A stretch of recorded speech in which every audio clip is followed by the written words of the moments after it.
बिस्मिल्लाहिर्रहमानिर्रहीम। अस्सलाम वालेकुम। Second year chemistry chapter number 1 के दूसरे लेक्चर में यूट्यूब चैनल केमिस्ट्री विद कलंदर की जानिब से खुशामदीद। इससे पिछले लेक्चर में हमने ethics and values in chemistry उसको डिटेल से हमने डिस्कस किया था कि केमिस्ट्री में किस तरह ईमानदारी और सच्चाई की ज़रूरत होती है।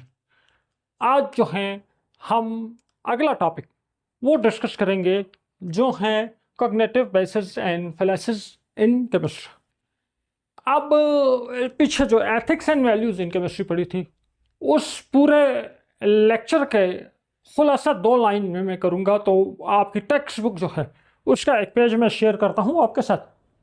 वहाँ लिखा है, आपको स्क्रीन पे नज़र आ रहा होगा कि रिसर्चर इन केमिस्ट्री, रिसर्चर जो तहकीक कर रहे हैं इन केमिस्ट्री में नीड टू फॉलो, उनको फॉलो करना चाहिए, उनको ज़रूरत है फॉलो करने की। क्या फॉलो करने की?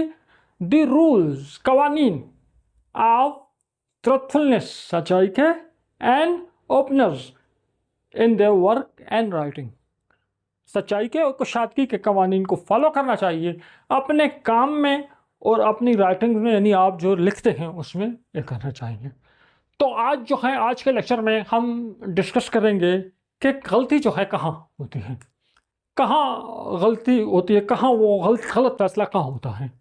तो आज का लेक्चर है, टॉपिक है वह कॉग्निटिव बायसेस एंड फैलेसिस।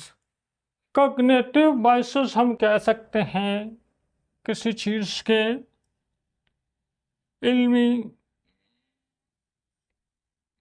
तासुब को या जहनी रुझानात को, और फिलासस कह सकते हैं हम तजाद को या किसी मिस्टेक को, गलती को। यानी इंसान जो है कोई गलत फैसला कर लेता है, कोई गलत जो है नज़रिया कायम कर लेता है, कोई गलत नतीजे पे पहुंच जाता है। किस वजह से? कॉग्निटिव बायसेस की वजह से, अपने इल्मी तासुब की वजह से, या अपने जहनी रुझानात की वजह से। ठीक है, अपनी जहनी रुझानात यूँ समझ लो कि इंसान पहले से किसी एक तरफ आमादा होता है और वो दूसरी तरफ जो है तवज्जो से नहीं देखता। मैं मिसाल देता हूँ, अभी चंद दिन पहले एक फुटबॉल का मैच हुआ है अर्जेंटाइन और मिस्र के दरमियान। वहाँ जो रेफरी था, मैच रेफरी, वो जहनी तौर पे वो कहाँ था, इस चीज़ पे आमादा था, मेसी की टीम के साथ, अर्जेंटाइन के साथ जो है वो अटैच था जहनी तौर पे। तो वो उसने जो फैसले दरमियान ने किए वो अर्जेंटाइन के फेवर में, और मिस्र इजिप्ट जो है उसके ख़िलाफ़ फैसले किए, क्योंकि वो जहनी तौर पे एक तरफ था। तो ऐसे में उसने जो फैसले किए वो फैसले उस वक्त उसको दुरुस्त लग रहे थे, लेकिन बाद में लग रहा था कि वो फैसले गलत हैं। तो इसी तरह जब आप अपने जहनी रुझान के तौर पे, जहनी रुझान की वजह से या अपने तासुब की वजह से आप सिर्फ एक साइड देखते हो, वो एक चीज़ को देखते हो और एक फ़ैसला कर लेते हो, ठीक है, और उस फैसला आगे जाके गलत साबित हो जाता है, तो इसको कॉग्निटिव बायसेस कहते हैं। मैं आपको थोड़ा सा मज़ीद इसको एक्सप्लेन करता हूँ। तो हमारे पास कॉग्निटिव बायसेस क्या चीज़ होगी? कॉग्निटिव बायस हमारे साथ होगा, it is the tendency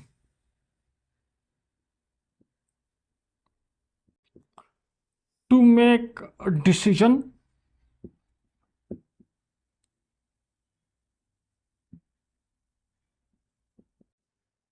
or behave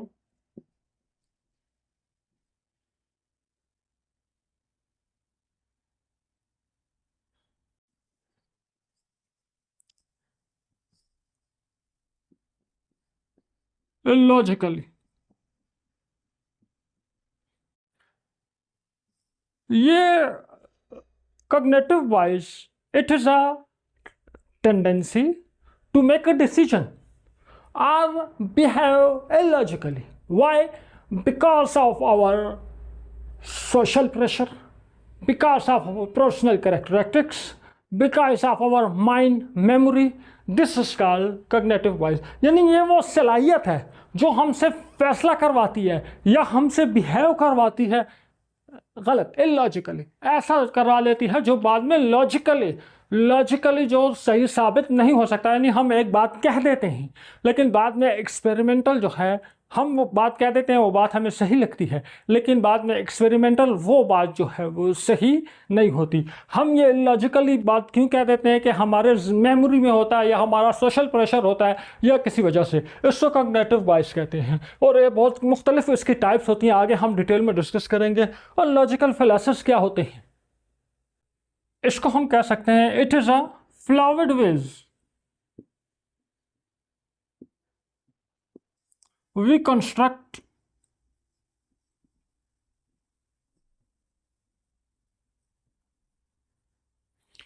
claims या आर्गुमेंट्स। ठीक है, एक ऐसा गलत रास्ता जिस पर चलकर जो है हम अपने नज़रियात वगैरह जो हैं वो कायम करते हैं। साउंड फर्स्ट, इनमें बात ये होती है कि साउंड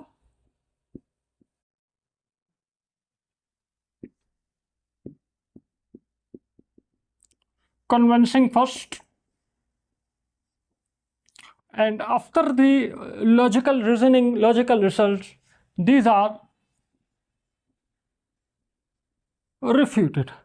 तो शुरू में हमें बिल्कुल दुरुस्त लग रहे होते हैं, बिल्कुल ठीक लग रहे होते हैं, लेकिन रिफ्यूटेड हो जाते हैं जब उस पर रिसर्च की जाती है, जब उस पर गौर व फिक्र किया जाता है तो वो रिफ्यूटेड हो जाते हैं। ऐसी चीज़ को कहते हैं लॉजिकल फैलेसिस। बात अभी भी समझ नहीं आई तो अपनी थोड़ी पर्सनल लैंग्वेज में एग्जांपल देकर समझाता हूँ। फर्ज करें एक बंदा है, ठीक है, एक बंदा है और वो मोटरसाइकिल ख़रीदना चाह रहा है। वो बंदा मोटरसाइकिल ख़रीदना चाह रहा है, अब उसके जहन में एक बात है होंडा, मैं तो होंडा ही ले सकूँ। तो अब वो होंडा बाइक ख़रीद रहा है और उसके जहन में ये बात बैठी हुई है कि भाई होंडा बाइक जो है वो बहुत अच्छी होती है और होंडा बाइक उसको 2 लाख रुपए की मिल रही है। और अब जब वो 2 लाख रुपए की बाइक ख़रीद रहा होता है तो उसको कोई कहता है कि मार्केट में ऐसी ही बाइक चाइना की बनी हुई 1 लाख रुपए में आपको मिल रही है जो इस होंडा वाली बाइक से बेहतर है। मिसाल दे रहा हूँ, होंडा वाली बाइक से बेहतर है, ठीक है। लेकिन अब मार्केट में 1 लाख वाली बाइक है, लेकिन उसके जहन में ये चीज़ है कि जी होंडा वाली बाइक सबसे अच्छी है, जी मैं तो होंडा ही ले सकूँ।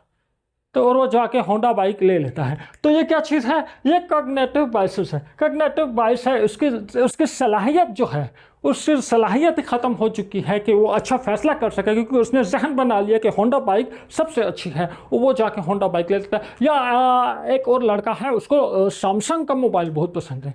अब आपको पता है वो 50,000 की रेंज में सैमसंग का मोबाइल ले रहा है। वो 50,000 की रेंज में सैमसंग जो फंक्शन जो फीचर्स दे रहा है दूसरे मोबाइल उससे काफ़ी अच्छे फीचर्स दे रहे हैं, लेकिन बस उसके जहन में ये चीज़ है, उसकी मेमोरी में ये चीज़ है, उसका सोशल प्रेशर में ये चीज़ है कि जी सैमसंग बड़ा अच्छा मोबाइल होता है। और वो रिसर्च नहीं करता, वो जाकर सैमसंग मोबाइल ले लेता है और बाद में वो मोबाइल काम नहीं करता, वो स्पीड उसकी स्लो होती है वगैरह वगैरह। तो ऐसे फैसले, ऐसे गलत फैसले जो हमारी जहनी वाबस्तगी, उस बंदे की जहनी वाबस्तगी सैमसंग से थी, उस दूसरे बंदे की जहनी वाबस्तगी होंडा से थी, तो इन्होंने गलत फैसले किए। तो ऐसे गलत फैसलों को, जब आप जहनी तौर पर किसी एक तरफ वाबस्ता हो जाते हैं, ऐसे गलत फैसलों को हम कहते हैं cognitive biases. It is tendency to make a decision और behave illogically because of our memory, because of our social pressure वगैरह वगैरह। और logical fallacies, it is flawed way we construct, ये गलत रास्ता है जहाँ पे जाके हम बनाते हैं अपने क्लाइम, अपने arguments which sound convincing first but refuted after the research, after the logical reasoning. यहाँ तक उम्मीद है अगर आपको ये बात क्लियर हो गई है। आप अगले हिस्से पर जाते हैं और मुख्तलिफ़ किस्म के जो हैं कॉग्निटिव बायसेस जो हैं वो हम 1 बाय 1 जो है इनको डिस्कस करते हैं। अब हम कॉग्निटिव बेसिस, इसकी कुछ एग्जाम होती हैं, टाइप्स होती हैं, उनको 1 बाय 1 डिस्कस करेंगे और साथ में थोड़ा थोड़ा एक्सप्लेन करेंगे ताकि आपको समझने में आसानी हो। एक दफ़ा जब समझ आ जाए तो आप इस पर कहीं से भी लिख सकते हैं, कहीं से भी MCQ आए आप इसको सॉल्व कर सकते हैं। पहला जो हमारे पास बिस है वो है कन्फर्मेशन बिस। कन्फर्मेशन बिस इस तरह है कि आप सिर्फ वही इंफॉर्मेशन जो है या सिर्फ वही इंफॉर्मेशन, वही लॉज, वही थ्योरीज एक्सेप्ट करें जो आपके अकायद के, आपकी सोच के मुताबिक हो। इसको आसान अल्फाज में हम इस तरह कहेंगे, इट इज़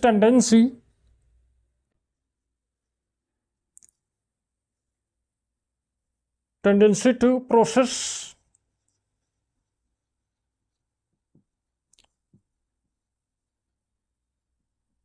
इंफॉर्मेशन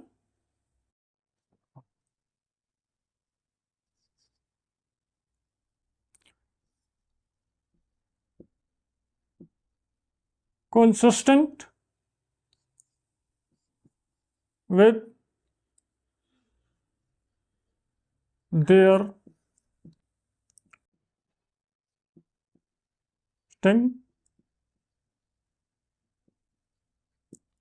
belief.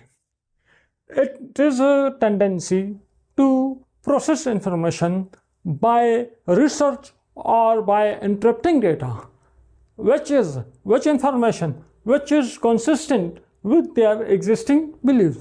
यानी ये हमारे पास वो है कि एक ऐसी सलाहियत है जिसमें हम इंफॉर्मेशन को प्रोसेस करते हैं, सर्चिंग के ज़रिए प्रोसेस करते हैं, या जो डेटा हमारे पास आया होता है इसको इंटरप्ट करके प्रोसेस करते हैं, लेकिन सिर्फ वो इंफॉर्मेशन जो कि मुसलसल हो, मुताबिकत रखती हो, हमारे पहले से जो अकायद हैं, पहले से जो नज़रियात हैं उनके मुताबिक हो, तब हम उसको जो है एक्सेप्ट कर लेते हैं। तो ये चीज़ हमारे पास कहलाती है कन्फर्मेशन बेस।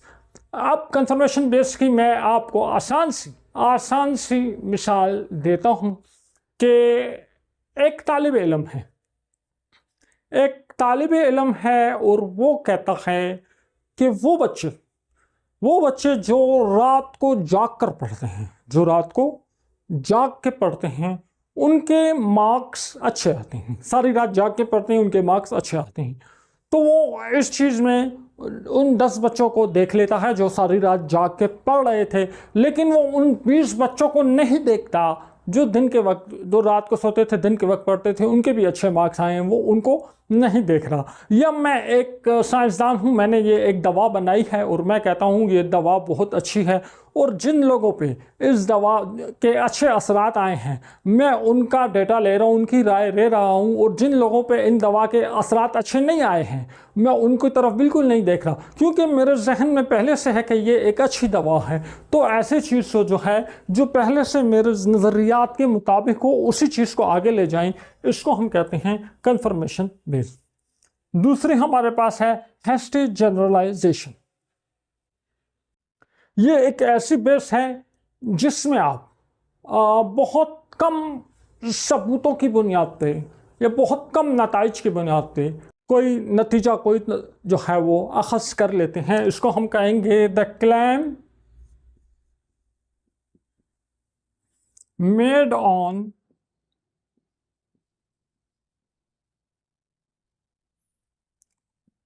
insufficient evidence. बहुत कम ही सबूत हो, बहुत कम ही एविडेंस हो और आप कोई दावा कर देते हैं, तो ऐसे दावे को हैस्टी जनरलाइजेशन कहेंगे। मैं मिसाल देता हूँ, मैं कहता हूँ कि ये दवा जो है, ये मैंने एक मेडिसिन बनाई है और ये मेडिसिन जो है ये बहुत ही इंसानी जहन के लिए, इंसानी सेहत के लिए बहुत अच्छी है, और मैं यहाँ 5 पेशेंट है उनके ऊपर ट्राई कर लेता हूँ, उन 5 पेशेंट के ऊपर रिजल्ट बहुत अच्छा आता है, और मैं कहता हूँ कि बस ये दवा जो पूरी दुनिया में इसको मशहूर कर दो कि ये दवा जो है इसके रिजल्ट बहुत अच्छे हैं। तो क्योंकि इनसफिशेंट एविडेंसेस पे आया है, सिर्फ 5 पेशेंट के ऊपर तजुर्बा किया गया, तो हम इसको पूरी दुनिया के लिए नहीं कह सकते। या मैं मिसाल दे रहा हूँ, मैं अकेडमी में मेरे पास पढ़ने के लिए बच्चे आते हैं, पंजाब ग्रुप ऑफ कॉलेज के बच्चे आ जाते हैं। मिसाल के तौर पर पंजाब ग्रुप ऑफ कॉलेज के 2 बच्चे आ जाते हैं और वो बहुत अच्छे अकेडमी में पढ़ने आए हैं, तो बहुत अच्छे होते हैं, बहुत अच्छा उनके अखलाक होते हैं। तो मैं कहता हूँ पंजाब ग्रुप ऑफ कॉलेज के जो बच्चे हैं वो बहुत अच्छे होते हैं, हालांकि उनकी मेजॉरिटी जो लूफर लुफंगे हैं, लेकिन मेरे पास तो जो 2 बच्चे पढ़ने के लिए आए हुए हैं, मैं उनको देख के सारे पूरे कॉलेज जो है उसके बारे में राय कायम कर रहा हूँ, तो ये गलत हो गई। ठीक है, इसको हम कहेंगे हैस्टी जनरलाइजेशन। नेक्स्ट हमारे पास है फॉल्स केस। फॉल्स केस में हमारे पास ये चक्कर होता है कि इसमें individual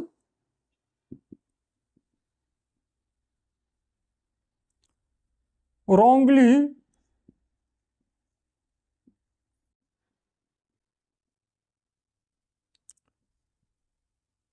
cause and effect connection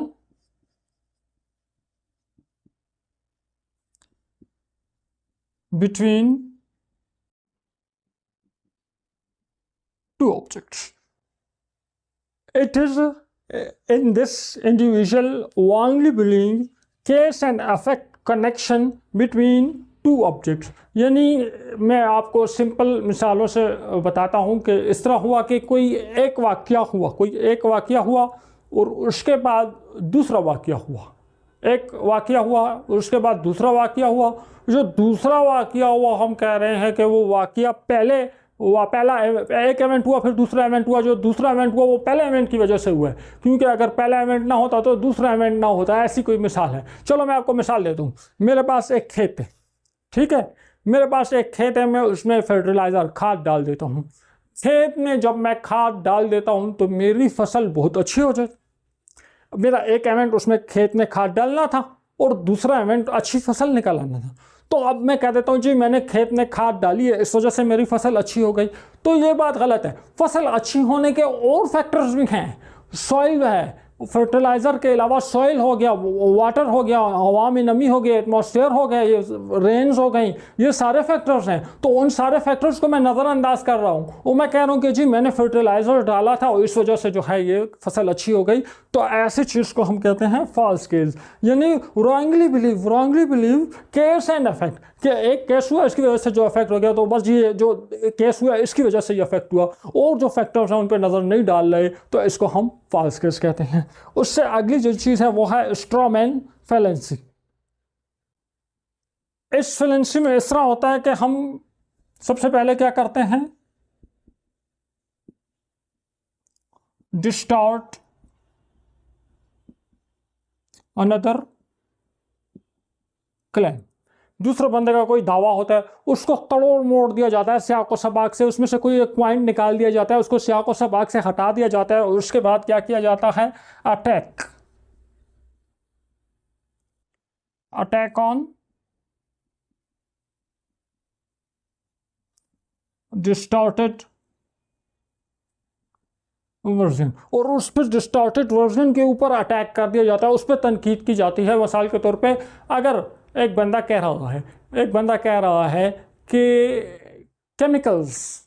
chemistry में कुछ केमिकल सेहत के लिए ख़तरनाक हैं, केमिस्ट्री लैब में कुछ केमिकल सेहत के लिए ख़तरनाक हैं, और दूसरा बंदा कहता है कि आप ये कहना चाह रहे हैं कि सारे केमिकल्स पे पाबंदी लगा दी जाए, यानी उसके बयान को तोड़ मोड़ दिया गया। उसने तो सिर्फ कुछ केमिकल्स ख़तरनाक हैं, उसका ये मतलब तो नहीं था कि सारे केमिकल्स पे पाबंदी लगा दी जाए। लेकिन दूसरा बंदा उस पर जो है वो एतराज़ कर रहा है, उसके बयान को तोड़ मोड़ के अटैक ऑन डिस्टॉर्टेड वर्जन, और उससे वो कहना कुछ चाह रहा था और इन्होंने किसी और मतलब बना के उस पर अटैक कर दिया। एक और मिसाल देता हूँ कि एक बंदा अपने घर में बच्चों को, बेगम को कहता है कि बच्चे 1 घंटे से ज़्यादा मोबाइल इस्तेमाल ना करें, बच्चे 1 घंटे से ज़्यादा मोबाइल इस्तेमाल ना करें।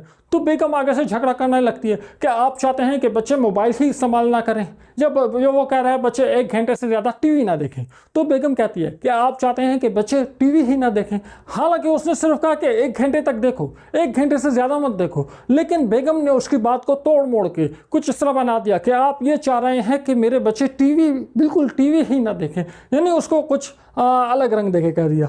इसको हम कहते हैं स्ट्रॉमैन फैलेंसी। तो अब हम मज़ीद जो कुछ टाइप्स हैं उनको भी देखते हैं। अगली चीज़ हमारे पास है रीडिफिनेशन। इसको हम कह सकते हैं अल्टरिंग क्राइटेरिया ऑफ सक्सेस या एक्सेप्टेंस। किसी चीज़ को कामयाब करार देने का जो मयार है उसको एकदम से तब्दील कर दिया जाए। ये एक वक्त में एक मयार था, उस पर एक चीज़ एक्सेप्ट कर ली गई, लेकिन जब मैं उस मयार तक तैयार होकर आया तो उन्होंने उस मेयार को तब्दील कर लिया। इसको कहते हैं रीडिफिनेशन। इसकी मैं बहुत आसान मिसाल समझाता हूँ कि एक टीचर स्टूडेंट को कहता है, अगर तुम 80% मार्क्स ले लो तो मैं तुम्हें एक परफ्यूम गिफ्ट करूँगा। और जब वो बच्चा 80% मार्क्स ले लेता है और उस्ताद के पास आता है कि सर मुझे परफ्यूम दे, तो उस्ताद कहते हैं नहीं, 80% पे नहीं, अब अगर तुम 90% मार्क्स लोगे कब मैं तुम्हें परफ्यूम गिफ्ट करूँगा। तो क्या कर लिया उसने, क्राइटेरिया, परफ्यूम गिफ्ट करने का जो क्राइटेरिया है वो तब्दील कर लिया। वो उस्ताद जो है, ये आपको बता दूं, वो उस्ताद जो है वो मैं खुद हूँ। ये एक स्टूडेंट के साथ मैंने ये काम हुआ था। अच्छा ठीक है, तो रिडिफिनेशन में आप क्या कर देते हैं, क्राइटेरिया जो है सक्सेस का, एक्सेप्शन का, यानी एक साइंसदान ने एक काम किया, एक थ्योरी पेश की, एक काम किया, एक रिसर्च की और उसको एक्सेप्ट कर लिया गया। लेकिन जब दूसरे साइंसदान ने ही उतना ही काम किया, उतनी ही रिसर्च की, तो उसको एक्सेप्ट नहीं किया गया कि नहीं, अब ये शवाहिद काफ़ी नहीं है, आप इस चीज़ पर मज़ीद काम करें। इसको हम कहते हैं रिडिफिनेशन। अगला है अपील टू ट्रेडिशन। इसको हम यूँ से कह सकते हैं, believing something superior because it is traditional practice। Believing something superior, किसी चीज़ को सुपीरियर समझ लेना, अहम मान लेना, किसी चीज़ पे, किसी मफरूज़े पे, किसी चीज़ पे यकीन कर लेना कि ये परफेक्ट है, ये बेहतरीन है। क्यों? Because it is traditional practice, कि ये सदियों से, काफ़ी टाइम से जी ये चली आ रही है। देखो एक नज़रिया पेश किया जाता है तो उसके ऊपर कुछ फैक्ट्स, फिगर्स पेश किए जाते हैं, लेकिन आप ये कहो कि नहीं जी ये जो सदियों से चली आ रही है। या इसकी मैं मिसाल दे देता हूँ कि कोई हम बात कह देते हैं कि बड़ी आसान मिसाल है कि अगर हमारे घर पे कौवा आ गए और वो काएं काएं काएं करने लगे, तो हम फ़ौरन कह देते हैं कि मेहमान आने वाले। अब ये क्या, इसकी रीज़न क्या है, कैसे पता चला मेहमान आने वाले हैं? जी हमारे अबू, हमारे दादा, हमारी दादी, हमारी नानी, वो ये कहते थे उस टाइम से, ये जो है ये सिलसिला चल रहा है। यानी कि आपके पास कोई साइंसी दलील अपने बात की नहीं है, बस ये बात कह रहे हैं कि सदियों से ये बात चलती आ रही है, तो बस ये बात दुरुस्त होगी। ऐसी चीज़ को, ऐसी बेस को हम कहते हैं अपील टू ट्रेडिशन। अगली चीज़ जो है हमारे पास फॉल्स अथॉरिटी। इसको हम कुछ इस तरह से कह देते हैं कि हमारे पास व्यूज़ हैं। व्यूज़ किसके हैं?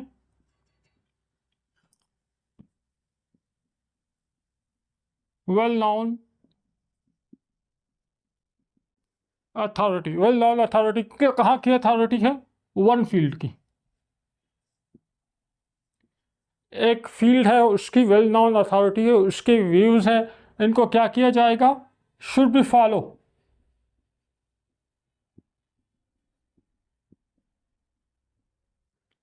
In another field.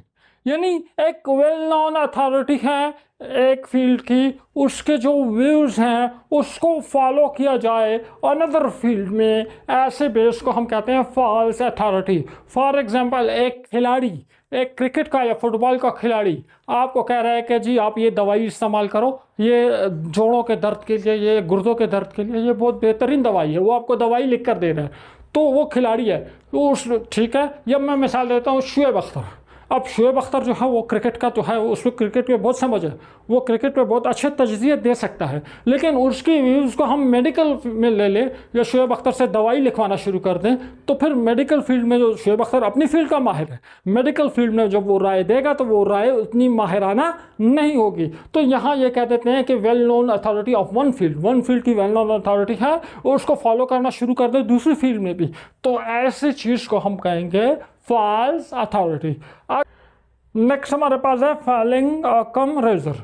अब ये हमारे पास इस तरह है कि आपके पास फर्ज करो टू पॉसिबल रीजन हैं, टू पॉसिबल रीजन हैं किस चीज़ की? सेम इवेंट की। एक ही इवेंट है, दो पॉसिबल रीजन है, तो आप क्या करोगे? फॉलो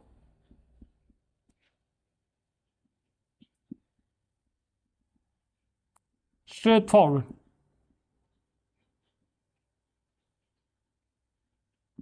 फॉलो मोर स्ट्रेट फॉरवर्ड। ठीक है, एक एमिट है, उसकी दो रीजन आ गई हैं, तो जो मोर स्ट्रेट फॉरवर्ड है आप उसको फॉलो करोगे, उसको एक्सेप्ट करोगे। यानी एक वाकया है, उसकी दो वजूहात, आपके दो पॉसिबल वजूहात हो सकती हैं, तो जो आसान सी वजूहात है उसको जो है आप क्या करोगे, तस्लीम करोगे। मैं मिसाल देता हूँ कि मेरे घर में, मेरे घर नहीं, आपके घर में बिजली चली गई, आपके घर में अचानक से लोड शेडिंग होती नहीं थी, अचानक से बिजली चली गई। अब इसकी दो रीज़न हो सकती हैं। एक तो यह है कि आपका ट्रांसफार्मर ख़राब हो गया, ठीक है, आपका ट्रांसफार्मर या वायरिंग वगैरह ख़राब हो गई है। और दूसरी वजह यह है कि आपके घर पे जिन्नात ने हमला कर दिया, जिन्नात आ गए तो बिजली उड़ गई। अब दो वजह हैं, तो कौन सी वजह आप एक्सेप्ट करेंगे? तो जो मोर स्ट्रेट फॉरवर्ड है, या ट्रांसफार्मर और वायरिंग ख़राब हो गई है, हम उसको ज़्यादा तवज्जो देंगे। जिन्नात वाली वजह जो है उसको हम जो काबिल कबूल नहीं है, जो ज़्यादा काबिल कबूल है, हम उसको कबूल कर लेंगे। मैं लैब में एक्सपेरिमेंट कर रहा हूँ, एक्सपेरिमेंट गलत हो गया, दो रीज़न होंगे कि यार जो मटेरियल या जो तरीका मैंने किया वो गलत है, या मेरे ऑपरेटर्स में कोई छोटी मोटी गलती हो गई होगी। तो मैं कहूँगा मुझसे एक्सपेरिमेंट करते हुए ऑपरेटर्स में ये कोई छोटी मोटी जो गलती है यहाँ हो गई होगी, या मैं कहूँ ये सारा एक्सपेरिमेंट ही गलत है, ये बात जो है दुरुस्त नहीं होगी। इसको हम कहेंगे फेलिंग अ कम रीज़न। कुछ मज़ीद जो हैं हमारे पास कॉग्निटिव बेसिस हैं, उनको भी देखने। नेक्स्ट नंबर 9 है arguments from non testable hypothesis. इसमें हमारे पास क्या होता है, हम कह देते हैं कि प्रिपेयरिंग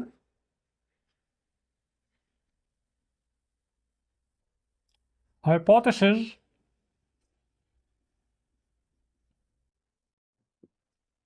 उस हाइपोथेसिस में क्या होता है,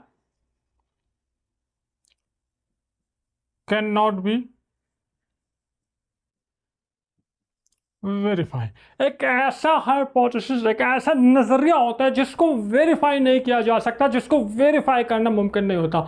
यानी मैं एक बात कह रहा हूँ और मैं वो बात इस दावे पर कर रहा हूँ जिसको प्रूव करना मुमकिन ही नहीं है, जिसको कैलकुलेट करना मुमकिन ही नहीं है।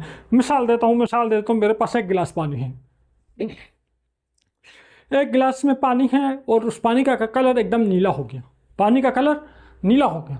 तो मुझसे पूछा कि पानी का कलर नीला एकदम से नीला क्यों हुआ? तो मैं कहूँगा इस पानी के अंदर एक ऐसी फोर्स है जिसकी वजह से इसका कलर नीला हो गया, लेकिन इस फोर्स को हम कैलकुलेट नहीं कर सकते, इस फोर्स को हम चेक नहीं कर सकते, इस फोर्स को हम आइडेंटिफाई नहीं कर सकते, तो इस वजह से इसका कलर जो है नीला हो गया। ठीक है, तो अब एक कैन नॉट बी वेरीफाई, मैंने एक ऐसे हाइपोथेसिस बना दी है जिसको वेरीफाई किया ही नहीं जा सकता।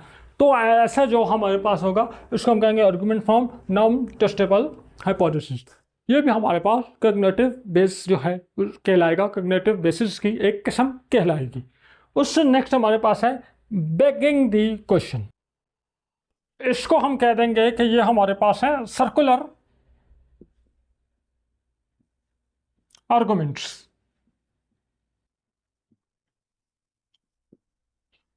No advance with no understanding।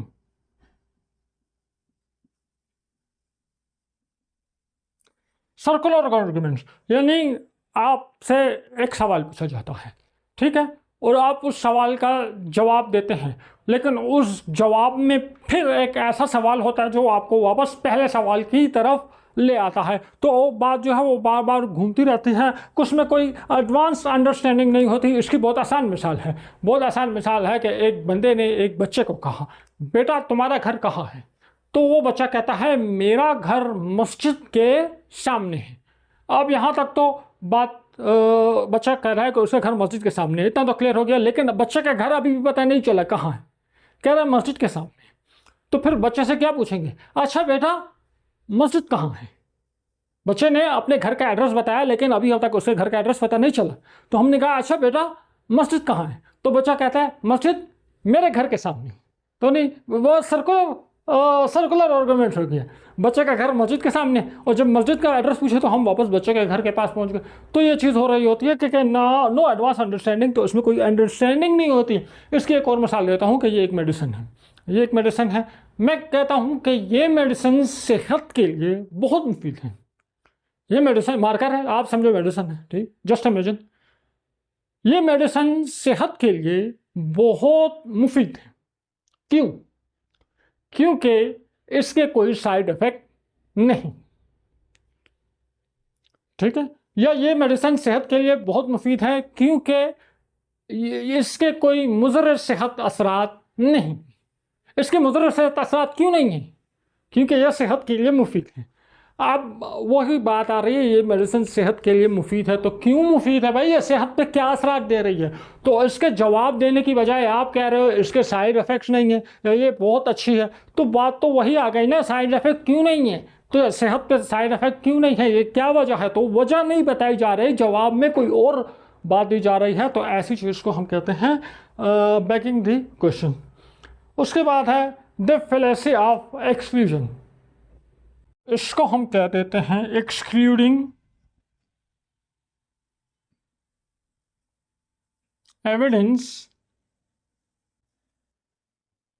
evidences that disprove hypothesis।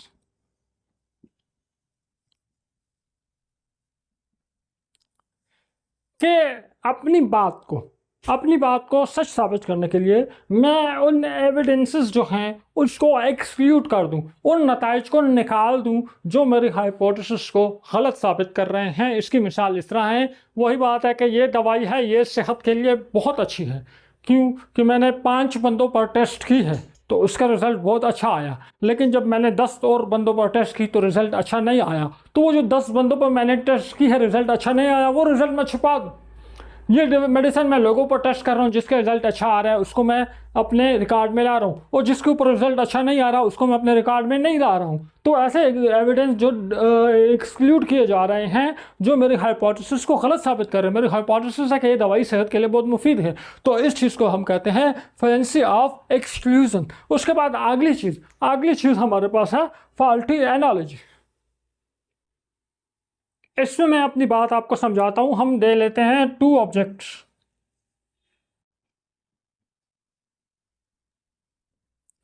In 2 objects में क्या है? Same properties, similar properties.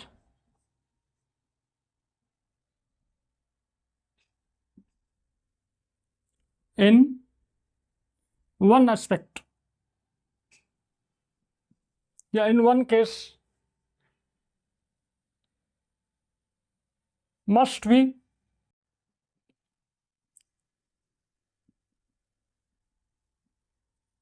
similar in another case। in one case यानी 2 ऑब्जेक्ट्स हैं, उनकी प्रॉपर्टीज बिल्कुल सेम टू सेम है एक केस में, एक एस्पेक्ट में। लेकिन अगर हम इस बुनियाद पे कह दें कि दूसरे केस में, दूसरे एस्पेक्ट में भी इन दोनों की प्रॉपर्टीज बिल्कुल सेम टू सेम होंगी, तो फिर ये उसको हम कहेंगे फॉल्टी एनालॉजी। फॉर एग्जांपल आप शेर का बच्चा देख लो और बिल्ली का बच्चा देख लो। शेर का बच्चा, बिल्ली का बच्चा, आप इन दोनों को देखो, आप कहो ये दोनों एक ही फैमिली से हैं, बिल्कुल सिमिलरिटीज है, ये बात है। और अब आपको बड़े होकर ये दोनों शिकार करना शुरू कर देंगे, तो फिर ये बात गलत। यानी कुछ चीज़ें एक केस में सिमिलर होती हैं तो ज़रूरी नहीं है आगे किसी और कंडीशन में भी जाके वो सिमिलर बिहेव करें, किसी और कंडीशन में जाके वो डिफरेंट बिहेव करेंगी। इसको कहते हैं फॉल्टी एनालॉजी। तो आज के क्लास में हमने क्या सीखा? हमने ये सीखा कि कॉग्निटिव बेसिस होते क्या हैं। कॉग्निटिव बेसिस वो गलतियाँ होते जो हमारे पास होती हैं, वो जहनी मुगालते होते हैं, वो इल्मी तसबात होते हैं। यानी ऐसी चीज़ें होती हैं कि हम अपनी जहनी रुझान की वजह से कोई एक फ़ैसला ले लेते हैं और बाद में पता चलता है कि वो फ़ैसला गलत है। तो फिर हमने उसकी 12 टाइप्स हमने डिस्कस कर दी कि ये वजूहात होती हैं। फॉर एग्ज़ाम्पल हमने कहा कि इन दोनों चीज़ों में एक कंडीशन में सेम है तो चलो दूसरी कंडीशन में भी सेम होगी। हम फिर सोचते नहीं हैं, रिसर्च नहीं करते, हम फ़ौरन ये फ़ैसला जो है दे देते हैं। तो उस वक्त वो फ़ैसला हमें दुरुस्त लग रहा होता है, लेकिन बाद में वो फ़ैसला गलत साबित हो जाता है। इसी तरह हम कह देते हैं कि अभी ऐसा हाइपोथेसिस बना देते हैं जो वेरीफाई नहीं हो सकता। तो शुरू में हमें दुरुस्त लग रहा होता है कि ये हमारे जहनी रुझान के मुताबिक होता है, लेकिन आगे जाके वो गलत हो जाता है।